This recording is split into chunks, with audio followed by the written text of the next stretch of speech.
Ayan guys, for today's video, magluluto tayo ngayon ng ulam. Bali, magre-retoke tayo ng ulam ngayon. Ayan, bali meron ako natirang Bicol Express dyan. Ayan, medyo frozen. Ayan, bali kukuha lang ako ng konti dyan, yung mauubos lang.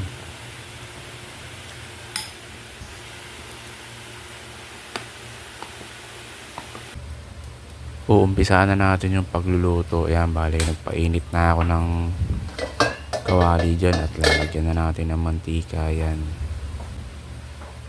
at magigisa lang tayo dyan. Bale, yan, unahin natin yung bawang. Ayan, haluin lang din natin yan hanggang sa golden brown. Yan, pag nag golden brown na yan, isunod na natin yung sibuyas. Ayan, bale, igisa natin yung sibuyas na maayos, yung mawawala na yung katas nya para mas masarap at mabango yung niluluto natin.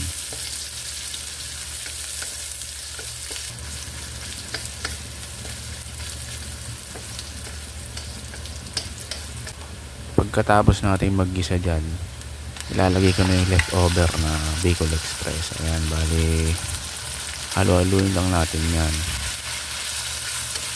At pagkatapos maglalagay na ako dyan ng light soy sauce. Yan, bali yung brand na yan, Chinese brand yan na Toyo. Mabibili lang yan sa SM, Save More. At maglalagay na rin ako dyan ng oyster sauce. Yan, bali tansyahan lang yung lagay natin dyan. Mag-a-add din ako dyan ng laurel. Then mix lang natin yung lahat para mahalo. Ayan, bali halo-haloin lang natin yan para hindi masunog yung ilalim. Bali patutuyuan natin yan, yung tipong lalabas na yung mantika nyan. At mag-a-add din ako dyan ng butter para may nagdag lasa tayo dyan. Ayan, bali halo-haloin lang natin yan.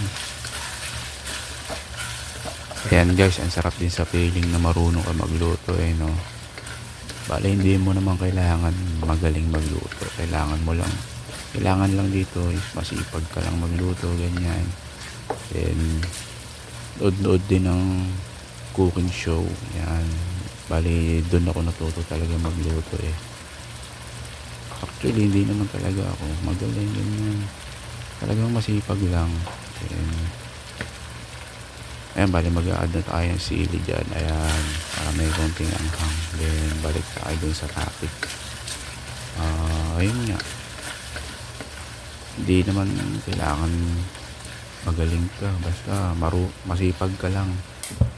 Then pagka nasanay ka na magluto, makakapag-isip ka na ng sarili mong recipe.